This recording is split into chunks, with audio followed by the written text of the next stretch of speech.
Hello and welcome to this podcast that I've entitled The Erotic Rumba of Venus and Mars as they travel through Capricorn.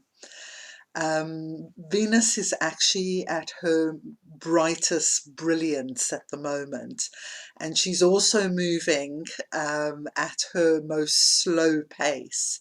And so this is why I've kind of feeling into this being a very kind of rumba energy, which is one of my favourite dances to watch anyway. I've never had the good fortune to do it, but hopefully that is magnetising to me as we speak. So, yeah, I got really excited yesterday as I started researching what's going on with Venus, who I'm following closely this year, and Mars and Vesta, the priestess archetype, is also really involved in this.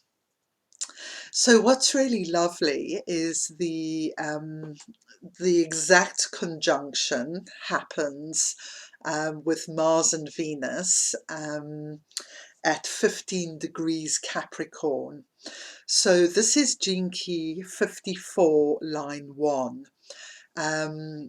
Ra Uru Hu in Human Design, where it's called a gate, he called this gene key, well, the line 4, which is where this Venus-Sun conjunction just took place, he called that enlightenment, endarkenment. So he said it's one of the most mystical points in the entire zodiac. So we have this wonderful, they begin in the line 1. This is the root chakra, the creative line, and on Valentine's Day, of course. So that's like, oh wow, the precision of the creator never diminishes to in astounding me, really, of the beauty of how the dance is unfolding. So over the next days, they do this slow kind of rumba all the way through the lines of the 54.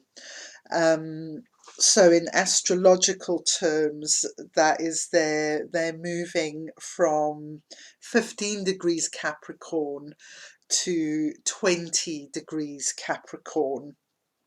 That's on the 21st of February. Then they're still in Capricorn, but they change gene key gates and they go into the 61.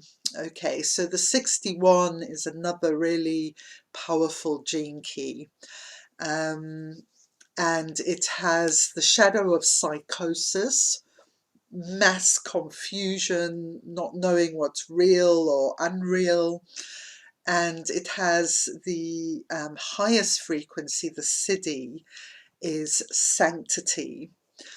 So while Venus was in retrograde, I was leading a mudra practice with all the Capricorn gene keys. So the 54 and the 61 were part of that. And I just love these mudra practices because it takes you straight into the body, straight into experience. And I've always felt with the goddess asteroids, it's always like, get out of your head and get into embodiment and into music and into art as a way of expressing these archetypes or these energies. Okay, so just to share with you the mudras for those. So 54 is holding the left index finger. So it feels like a lot of strength in this, of bringing spirit spiraling downwards into matter, spiraling upwards. In Richard Rudd's language, the involutionary force and the evolutionary force. But Capricorn has this kind of solidity about it, and this is what this feels like to me, that, you know, the spirit is firmly anchored into the body, and that's what we call embodiment. And we call it enlightenment as well. And in some ways, like, enlightenment and living fully in the body is probably not what people expect it to be. Certainly it's been a bit of a surprise for me, in a way, how simple it is, and also how much it relieves the stress of everyday life and cultural family pressures when you live from this inner authority, and listening deeply to your body, honoring your body. So I love the city of sanctity. So this is the mudra for Jinki 61, which is called the Pali mudra. And it means the sheltered place. Okay, so I like this idea of the body being a sanctuary, as a place of sanctity, and to nurture and care for ourselves in that way, which is very countercultural. I mean, it's, you know, for me, it's taken years to even begin to crack this one open, and there's still there's still a way to go on this journey, that's for sure. But, you know, where does all that self-punishment, dislike of our bodies, judgment of ourselves and our bodies come from? Well, it comes from our culture. Okay, so this is what we're reprogramming, it feels, in this Venus cycle very strongly. These kind of unhelpful programs that we have received and are living by, but they don't encourage self-love, self-nurturing, and all the things we really want to be aiming for a happy life and happy relationships. You know, Venus rules our relationships, so if we don't have self-love and we hate our bodies, you know, what chance have we got really of having a decent, well, you can have a decent relationship, but it feels like that brings beauty and depth into all our relationships. Okay, so hopefully I've given you a bit of a feel of what this rumba, what are these energies are. So yeah, I forgot to say, so the levels for 54, which are very important because this was the solar imprinting of Venus as well at the last inferior conjunction. So the shadow is greed, you know, this kind of fear, this grasping, and we see it all around in our world and feel it in ourselves when, you know, that survival kind of kicks in and we stop caring about other people because we just feel like we need to secure our own position. So this is the shadow energy, and then we're moving into aspiration. You know, what is it to repattern ourselves, realign ourselves with service and thinking about, okay, how can I raise myself up, flower in universal consciousness, but bring all those around with me rather than kind of putting them down in subtle and not so subtle ways. So we see this on an individual level, but also on a corporate level. You know, in the whole way businesses are redesigning themselves around aspiration rather than around greed. And aspiration has infinite growth in it, whereas greed is always going to hit a wall at some point. You know, you're going to go deeper and deeper into the shadow pattern until it destroys itself. Okay, and then the highest energy of this is ascension. So, you know, there's been so much the last 10 years about ascension. You know, this is something we're preparing for.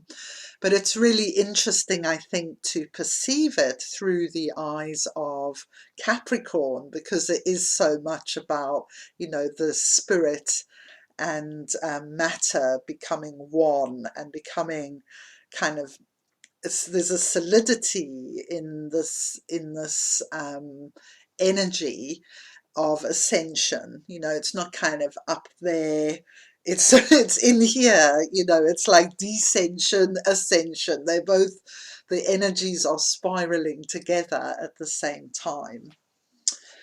So in the thick of this, we have Vesta the Priestess. So she is, one of her main issues is around living in our inner authority. You know, so actually when you look at Vesta, say if she's in the 7th house in your chart, or if she's in Libra, you'll often find these people are very independent. They may not be in a relationship, and they either have, they either perceive the beloved or the spiritual as their partner, their prime partner, if you like. So even if they are married, their spiritual journey is what really takes precedence in their life. And yes, but it might also be, you know, a job or something like that. But there's a real sense of mission with Vesta. You know, she's very purposeful. Vesta is in that energy. But it also says to me that this cycle of Venus is, you know, here we have at the beginning of the cycle this dance with Mars. And so what is being encoded into this next 18-month cycle is that the masculine and the feminine are deeply enmeshed in healing as we go along. And I mean, I've kind of been exploring this for years, so sometimes I feel like I'm saying the same thing, but my understanding of what this means is going deeper and deeper. So through the 64 hexagrams of the I Ching, which are also the gene keys, the gates of human design, these are the templates of our DNA, and each of these 64 is a combination of broken lines and full lines. So the full lines are yang and the broken lines are yin. Okay, so we have 64 combinations, and this is encoded in our DNA. So it goes way beyond our relationship to men, for example. But then at the same time, once we start finding this balance, our relationship, if we're a woman, our relationship to men improves, and vice versa. And we're coming into this equilibrium of men and women really working together as equals in the world, which has pre-existed in ancient times. And if we look at the goddess asteroids, what we find is there's often a pre-state where men and women were equal, and the archetype was, if you like, really flourishing. And then with the advent of patriarchy, the archetype gets corrupted or even squashed altogether, although you can never quite squash it because it always rises up again. So now it's like, having learned all these lessons through the patriarchy, through this very left-brained, greed-orientated, because the left brain will want to preserve its own survival, whereas it's the right brain, the feminine side, that sees the whole picture, that actually says, okay, well, in order to ensure our survival, maybe we need to work together to start creating something better. So this is how the whole thing plays out in the way our brains work, the way we're thinking, and therefore the way we're acting. But it even occurs at the atomic level in the positive and negative charges, and one of the key lessons for me of this period we've been through is learning how to be neutral and not triggered into polarity. So, I live in Britain. It kind of really kicked off with Brexit, dividing the country. We had, American elections. I know there's been a similar, like, real polarization of people. We have it here over Boris Johnson, these kind of maverick leaders. So they seem to invoke much more passion, whether you love them or whether you hate them. But the point is I started to notice in myself that this is the thing I needed to address, was these feelings of anger, victimization, oppression, whatever, and coming back to that neutral place.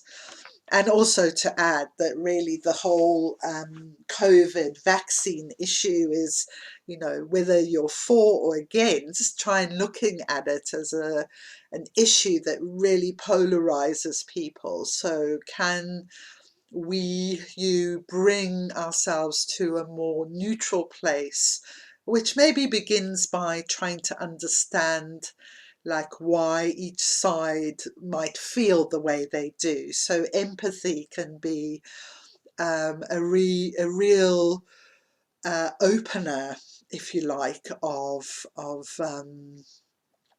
that energy of neutrality, empathy and compassion.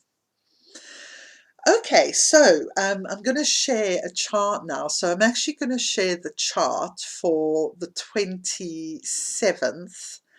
Hang on a minute, it's disappeared very helpfully.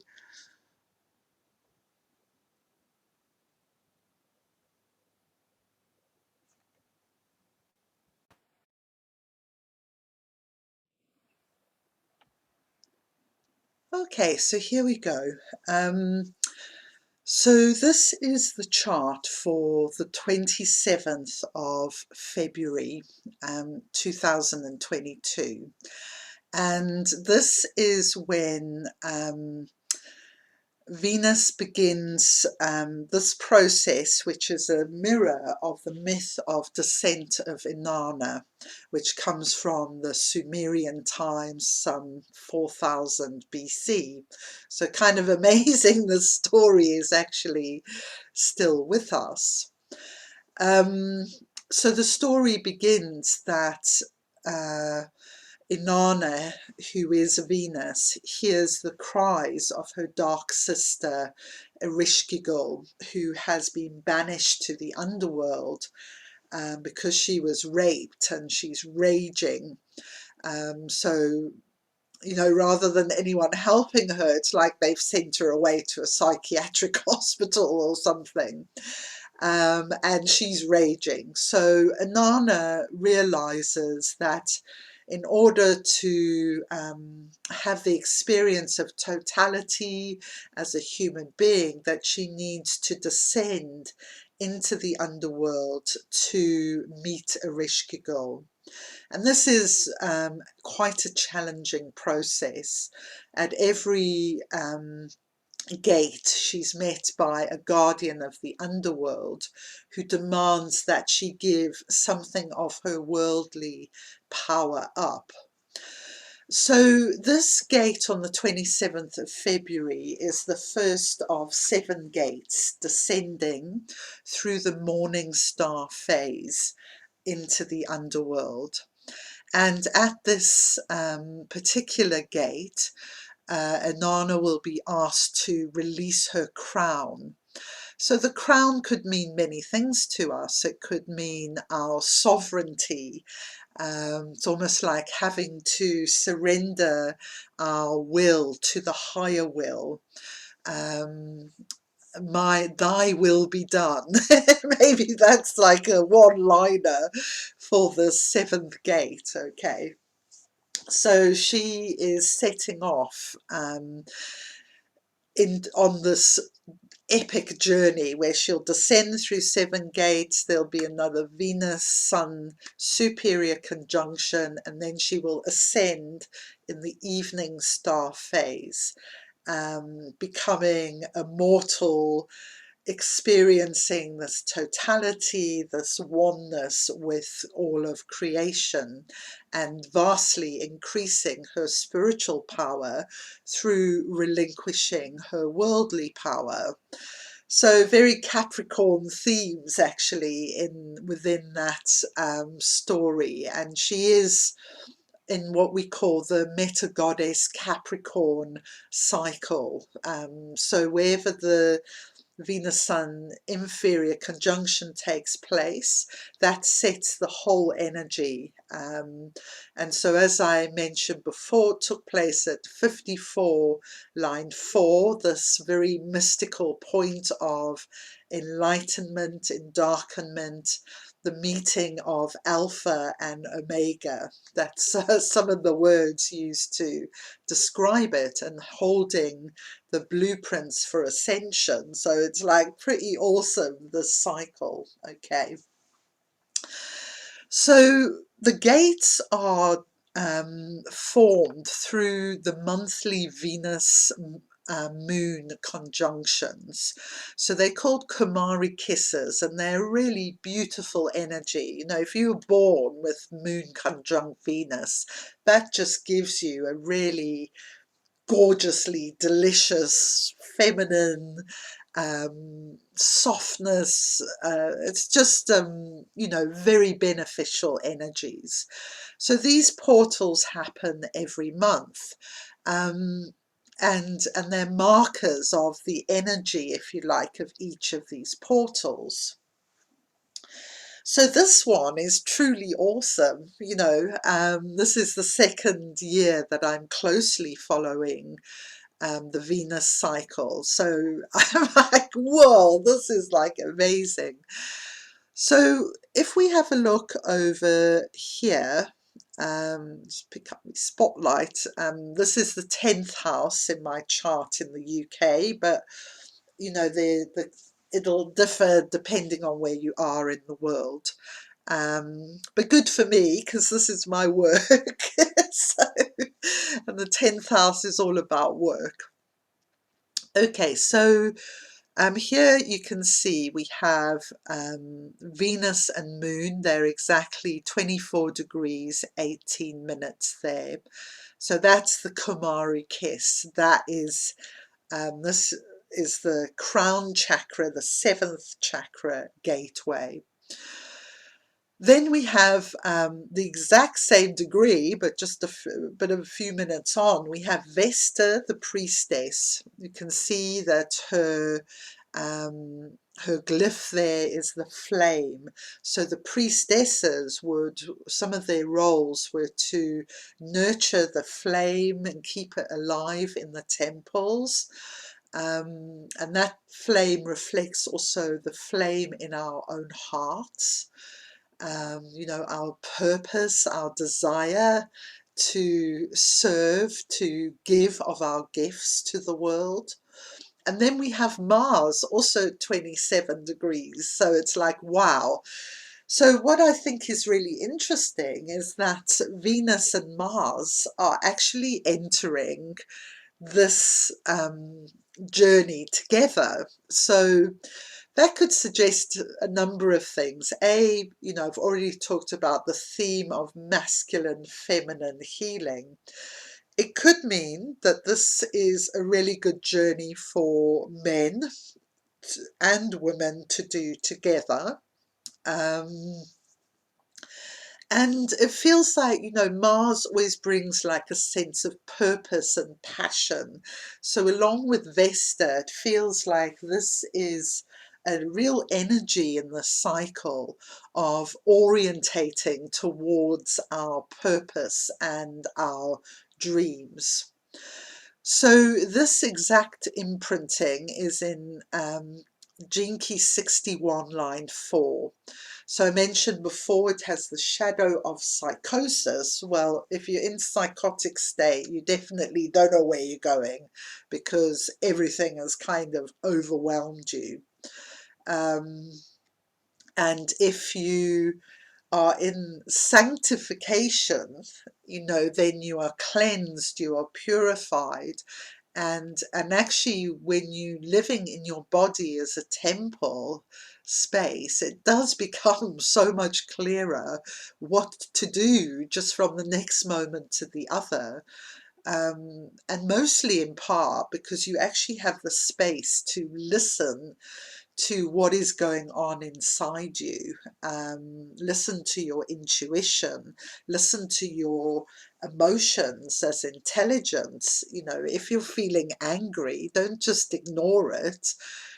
Go into that. What's going on inside myself? And often you'll find that someone has stepped over your boundaries and triggered that anger, or you're doing things, you're not really committed to them, you're just half-heartedly kind of going along with them. And when you feel into that, you think, well, why am I doing that? Maybe some kind of sense of duty or loyalty to someone else, but are you going to give up your own dreams and aspirations and basically get more and more grumpy because you're actually following something you don't want to do? Ultimately, it's always better for the people around you to be awakening your gifts and dreams. Some people may react against it at first, and maybe there will be people who you leave behind because they just kind of no longer in the kind of same frequency band, is how I kind of look at it. So yeah. So anyway, but it's always better in the end, because at least when you're following your dreams, your goals, what you were born to do, let's say, then you do kind of start to flourish and blossom. Okay, so I'm not going to go into any more of the chart. That's all I want to kind of share on the chart today.